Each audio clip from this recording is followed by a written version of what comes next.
Porque as pessoas têm que entender que a Bíblia não é resposta para tudo, tá?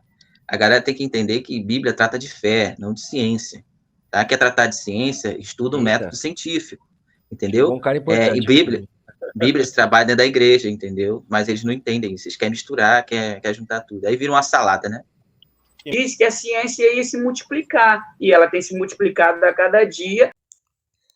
Gessé, com uma interpretação totalmente equivocada de Daniel, capítulo 12, verso 4, dizendo que a ciência se multiplicará, ele faz uma interpretação totalmente equivocada, porque a ciência aqui não é tecnologia de celular, essas coisas que nós temos hoje na modernidade, mas é o conhecimento, o saber referente ao livro que seria selado. Então, olha para você ver que a doutrinação dentro da igreja não explica o contexto do que é a ciência se multiplicará, é o saber, por causa da má tradução em que a Bíblia foi feita, ok? O ser humano tem desenvolvido essa capacidade, através da tecnologia e tantas outras coisas, de descobrir coisas que lá no passado ninguém tinha descoberto. Então, daí também os cristãos rejeitarem isso, também é ruim. Eu acho que tem como aliar as duas coisas. Agora, eu acho que nem tudo a gente pode querer achar que por isso eu vou rejeitar a Bíblia, porque lá a ciência diz isso, então a Bíblia para mim não é válida mais. Eu não posso fazer isso, porque tem tantas coisas que o homem vem descobrindo e no meio do caminho tem que ir revisando, estudando de novo, e era de um jeito, e depois vai melhorar, e depois... Então, qual a questão absoluta de tudo que o homem tem desenvolvido? E por isso eu rejeitar a Bíblia, ou eu também pegar a Bíblia para querer refutar tudo que a ciência diz, que não está de acordo, e que não foi respondido ali, desde a criação, da formação do homem, e tantas outras coisas, é meio complicado. Gente, vamos fazer que nem aquele desenho, vamos pensar um pouco. Rapidinho. Deus criou o ser humano. Jesus já existia lá no começo. Ou seja, ele falou que ele já sabia que ele tinha que vir para morrer. No começo, lá, ele falou que já sabia que ele tinha que vir para morrer. Ele colocou a árvore lá. Quando o mundo foi a árvore, criado, eles tinham que comer da árvore. Eles tinham que morrer. Ou seja, eles já iam morrer de todo jeito. Mas aonde está escrito na Bíblia? Mas aonde está escrito na Bíblia que tinha que ser isso? Que ia ser isso? Gente, vamos dividir um por vez, tá? Para poder... Vocês vão bombardear a Bíblia... Deixa ele responder uma questão, depois levantar outra, senão ele não vai ouvir os outros. Não, eu só fiz uma pergunta. Aonde está escrito na Bíblia que o homem ia cair, o homem ia morrer? Não tem isso escrito na Bíblia. Tem escrito em Apocalipse. Quando Jesus fala que ele, desde o princípio da fundação do mundo, ele estava para ser entregue, para ser morto. Então, ou seja, ele foi cordeiro morto. Ele foi cordeiro morto desde a fundação do mundo. Sim, mas aí está dizendo que o homem ia pecar? Isso. Então, mas Gessé, acompanha. Se Jesus, desde que ele nasceu, ele já estava ali para ser sacrificado, para perdoar o homem do seu pecado, que é justamente o pecado que é de conhecimento do bem e do mal. Jesus já nasceu para ser morto, então as pessoas já iam pecar para Jesus morrer. Entende? Desde a fundação do mundo, Jesus já ia ser isso, então para isso tem que ter comido da maçã. Você entendeu, Gessé?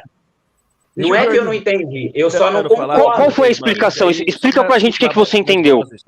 Olha só, nós estamos falando de uma questão do homem, partindo do pressuposto de tudo que a Bíblia diz, do homem criado e colocado nessa terra para governar. O homem foi tentado por Satanás, porque é o que Apocalipse também diz, o dragão que será destruído, a antiga serpente. Não é isso? Ele foi tentado por Satanás. Não, pela resposta você não entendeu. Você não entendeu. Você não entendeu. Não, então, olha só o que eu estou tentando dizer. É outra coisa, velho. É outro ponto. Tem nada a ver com isso aí que você falou. Você vai entender. Calma aí. Não fica brabo. Calma que os caras vão te explicar. Você está falando antes, desde a live do Antônio lá, é justamente aonde está o problema, né? onde a gente está vendo pessoas aí observando, né, nos podcasts, a exemplo do Eberlen, usando a Bíblia de forma literal ainda para explicar a ciência. São justamente eles que estão fazendo isso, e é esse o problema que a gente está identificando, né? Em outros tempos, por exemplo, por que Galileu foi preso e foi, né, por que Giordano Bruno, o nome aqui, foi queimado? Por quê? Contradizendo com as ideias científicas deles, contradizendo a igreja na época e tal. Então, houve uma época em que essas coisas caminharam juntas no passado. A gente sabe muito bem disso, né? Dos pais das ciências, religiosos, só que hoje a gente sabe o suficiente para separar essas coisas. Eu também acho, a gente tem exemplos aqui de, por exemplo, o Alisson, aí, que é cristão, e não é um cara que é anti-ciência, não é um cara que interpreta a Bíblia de forma literal, que vai explicar que nós viemos, sim, de Adão e Eva, e que essa é a verdadeira origem da humanidade. Então, a gente sabe hoje que essas coisas não funcionam, e não existe essa necessidade. Só que a gente tem observado pessoas que insistem em explicar de forma bíblica e tal, né, como ciência, né? E aí o que a gente chama de pseudociência, justamente aí que está o problema, né? Porque ela faz alegações acerca do mundo natural, e o mundo natural é propriedade, é objeto da ciência. Exatamente. Então, quando você faz uma afirmação acerca do mundo natural, agora a gente já saiu da teologia, já saiu agora a gente já tem uma afirmação aqui que a gente pode verificar ou não. Exatamente, eu quero entender o universo. Então, existe uma ciência desenvolvida sobre isso chamada física, que vai estudar cosmologia, não é isso? Que vai estudar os astros, que vai estudar o universo. Então, a Bíblia ela tem outra função aí, né? Não é essa de explicar essas coisas. Mas uma vez que essas pessoas insistem em usar isso, aí a gente fica, né? Então vamos ter que apresentar um contraponto, porque essas coisas não servem para essas explicações, não é verdade? Sim, porque ou ele acredita naquilo como real, ou ele não acredita como real, né? É isso que a gente quer entender. Você acredita que Deus criou o mundo, que nem a minha pergunta? É para entender isso. Justamente porque é algo acerca da realidade natural. Rapidinho, só voltando aqui ao tema que o Gessé tinha comentado, é o seguinte, Gessé, o que me incomoda muito, às vezes, quando o cristão responde, é que ele tenta desvincular o humano de Deus, no sentido de que, quando o humano toma uma atitude, o pós do acontecimento é quando Deus vai saber e vai tomar uma atitude. Só que esse mesmo Deus que vocês creem, ele é onisciente, onipresente, onipotente. Então, nada que venha do ser humano, Deus não sabia. Só que tem muitas das vezes que vocês respondem de um jeito que é o seguinte, o humano que cometeu isso, logo Deus teve que fazer tal coisa. Mas Deus já sabia disso de antemão. E outra coisa também que muitas das vezes eu escuto, uma pessoa fala assim, não, isso aqui vai acontecer na hora que eu quiser. Aí quem crê fala, não. No tempo de Deus, você tem que esperar o tempo de Deus. Ou seja, nós não temos total controle da nossa vida. E na própria Bíblia tem predestinação.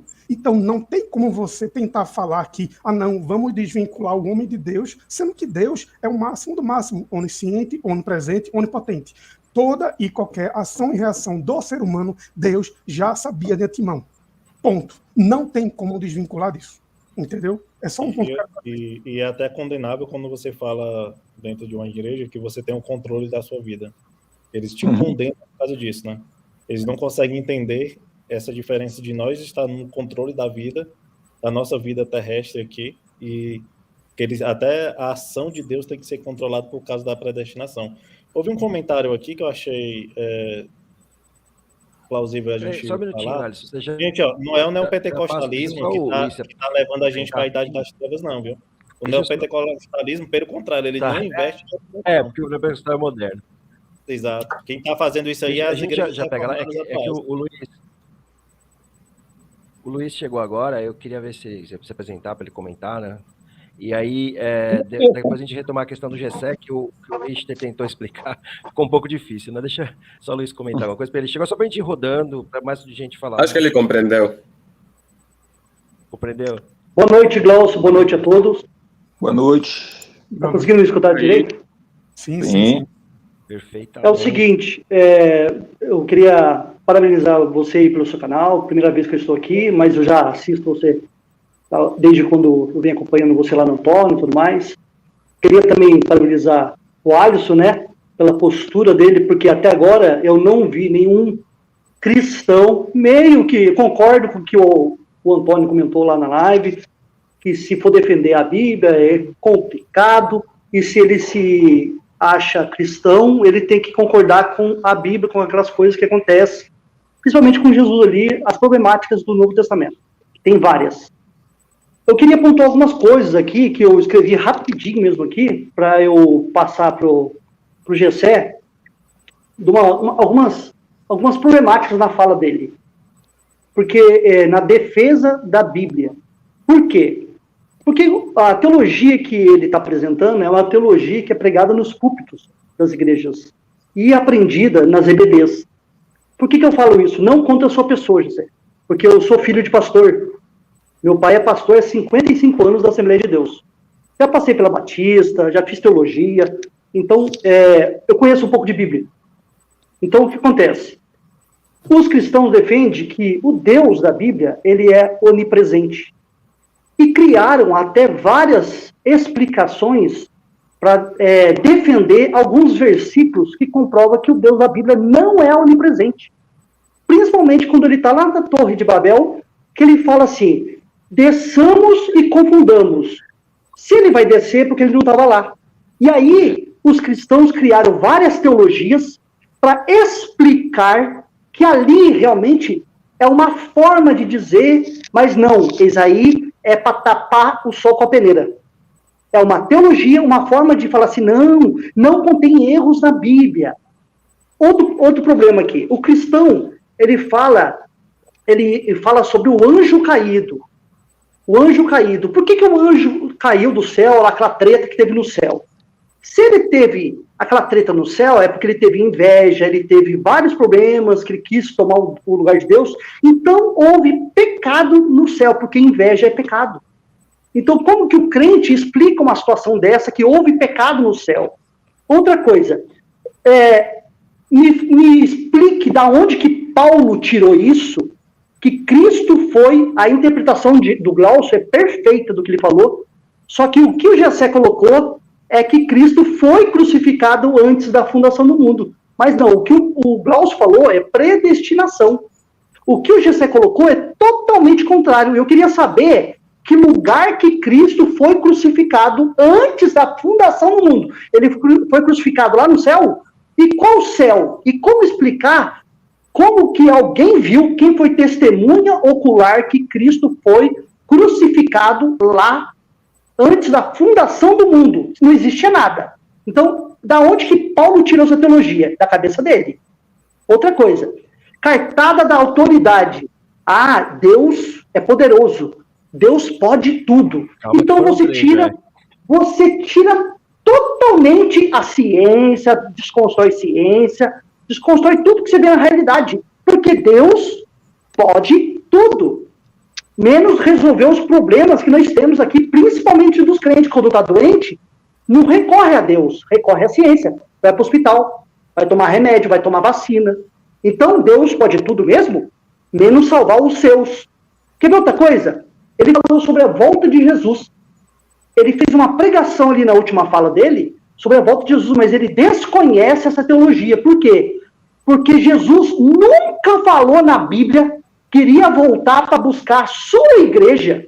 Essa doutrina é de Paulo sobre arrebatamento. O próprio Jesus, ele fala em Mateus 26, do 62 ao 64, que ele prometeu para Caifás que ele ia voltar sentado à direita do Pai, do Todo-Poderoso, e vindo sobre as nuvens do céu. Jesus prometeu para Caifás que ele ia voltar.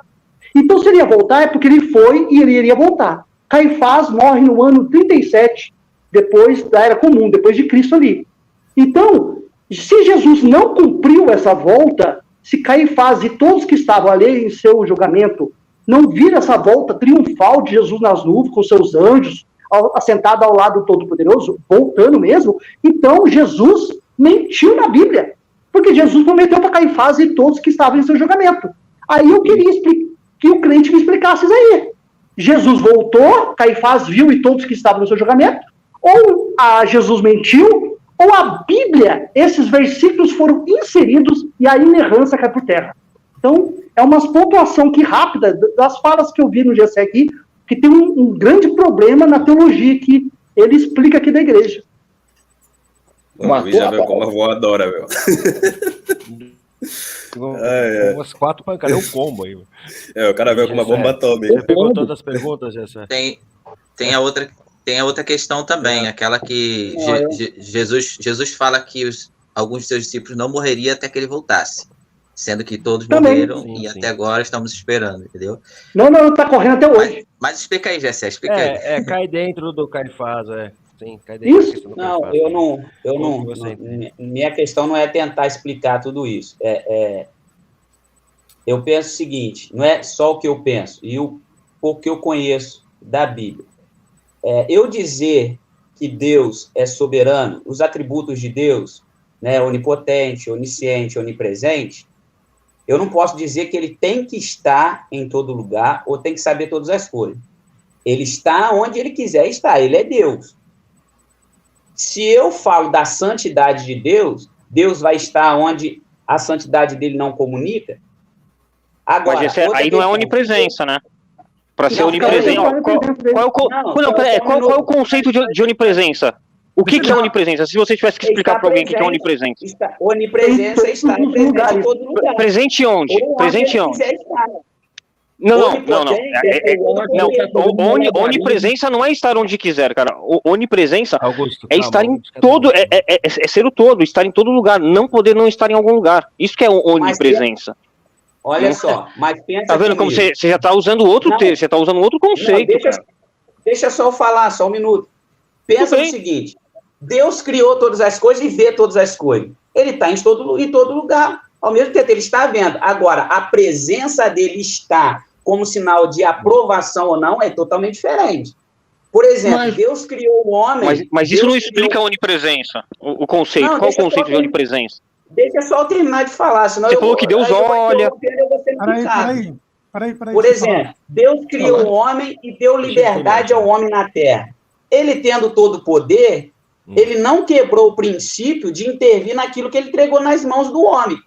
Agora, a única coisa que ele fez foi manifestar a graça dele sobre o homem para dar oportunidade do homem poder se voltar para ele através do seu filho e um dia viver eternamente com ele. Mas Deus não quebrou o princípio. Se ele fosse quebrar o princípio, era fácil. Ele podia ter feito tudo de novo, perfeito. Aonde Deus quebrou o princípio para poder de passar entregar para o tudo nas mãos do homem. Você está falando que... Só para eu pegar, você está dizendo, então, que quando essa passagem que o Luiz comentou, de que quando ele vai confundir as línguas, vamos por uma coisa por vez, que são várias questões que o Luiz trouxe, né? Quando ele vai confundir as línguas, na verdade, é uma manifestação de Deus, é isso? Então, assim, ele está lá, mas ele só se manifesta quando ele fala, fui até lá, né? Ou quando ele perguntou, assim como ele falou com Abraão, Caim, aí ele está se manifestando. Assim como ele falou com Abraão também. Uma manifestação. Com Abraão, uma manifestação, teofania. Ali Abraão pode provar e ver alguém do lado dele e ele vai ser. Né? Que era muito forte. É tipo isso. Assim, parabéns por você por estar aí nesse debate aí cordial com a gente. Um debate entre aspas, né? Parabéns por você. É louvável. Porque é troca de ideias. Quando a gente traz informações para você, porque quando eu estava na igreja também, cara, eu tinha a mesma visão que você. A mesma coisa. Eu escutava o outro lado. Eu sempre discordava, eu não parava para analisar, entendeu? E assim, o que eu queria falar para você é referente a um comentário que houve de um rapaz lá do canal do Antônio, que ele falou assim, que o grande problema do cristão, cara, isso daí tirou o véu meu da religiosidade, e eu perdi toda a minha crença referente à Bíblia, a Deus, tudo. Por quê? Quando eu comecei a estudar como que a Bíblia foi formada, cara, isso daí, todos os cristãos deveriam fazer. Porque a hora que você começa a estudar como foi feito o cano, quem escolheu, quem entrar, quem escolheu o que era apócrifo, como que foi montado, isso aí começou a tirar as arestas da religião, entendeu? E isso não é ensinado dentro das igrejas, das EBDs, até os pastores não sabem disso. Hoje eu trago para minha família, meu pai que é pastor, eu trago comprovação, papiros, códigos. Pergunto para ele, pai, por que o versículo aqui só entrou no 5º século, saiu no 6º século, voltou no 7º século? Por quê, pai? Sendo que no 2º, no 3º e no 4º século não existiam esses versículos, porque isso aqui é um acréscimo. é um acréscimo posterior dos pais das igrejas.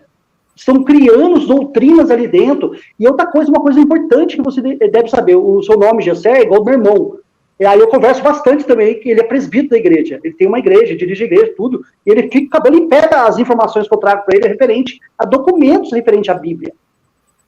Uma coisa importante, cara. Quem escreveu o Antigo Testamento, por exemplo, foi o povo de Israel para Israel. Não tem nada a ver com brasileiro, com argentino. Eles escreveram a forma de como eles viam a visão deles como um Deus ali. A manifestação ali é uma forma como eles construíram. Ali eles construíram mitos, contos, fábulas, você entendeu? E eles não têm a mesma crença, foi eles que escreveram. Eles não têm a mesma crença que o cristão tem. Só que o problema é que o cristão pega a Bíblia judaica, presta atenção. A Torá e a Taná não foi escrito por cristão. O cristão pega livro, literatura escrito de um povo para aquele povo e quer interpretar. E fala assim, não, o Deus judaico é meu, é do cristão que Jesus chegou aqui em 1500. Ele quer interpretar um livro que não foi escrito para ele. E aí Roma pega esse livro e constrói um outro mito em cima desse livro e pega ali personagens ali, Messias e tudo mais, e joga em cima de Jesus, e constrói uma apologia ali em cima, faz alegoria do Novo Testamento em cima do Antigo Testamento, e ali se constrói doutrinas e mais doutrinas que todas as igrejas cristãs se divergem, todas as denominações se divergem. Você não vê pastor presbiteriano pregando doutrina na Assembleia e vice-versa, porque os próprios cristãos que usam a mesma Bíblia se divergem. Ué, mas cadê o Espírito Santo para trazer a luz da coerência de qual a verdadeira interpretação bíblica? Mas cadê o Espírito Santo para dar essa luz aí, para interpretar? Cadê o Espírito Santo para refutar todo mundo que está aqui na live? Não tem, cara. Cadê o Espírito Santo? E outra, eu não iria querer um Deus que fosse bem claro. Eu tenho um povo preferido e vocês que estão ao redor não são os meus preferidos. Aí eu iria olhar assim, peraí, eu não sou desse povo. São de pessoas. Porque eu iria estar de acordo em cultuar um Deus que eu não sou bem-vindo na casa dele. Então, para mim, assim, eu tenho diversos motivos para ser ateu, certo? Só que essas coisas bobas, isso é uma bobeira. Para mim não faz sentido. Se você é um Deus e você criou todos os humanos... Ele está falando que Deus é brasileiro, ele é o Antônio Fagundes. Não, o pior é que o cristão, ele lê a Bíblia no hebraico lá, no hebraico o próprio cristão não sabe que o Deus da Bíblia é um Deus criado. O Deus da Bíblia tinha uma esposa chamada Asherá. Você sabia disso, Gessé? Ele roubou a esposa, né? Inclusive,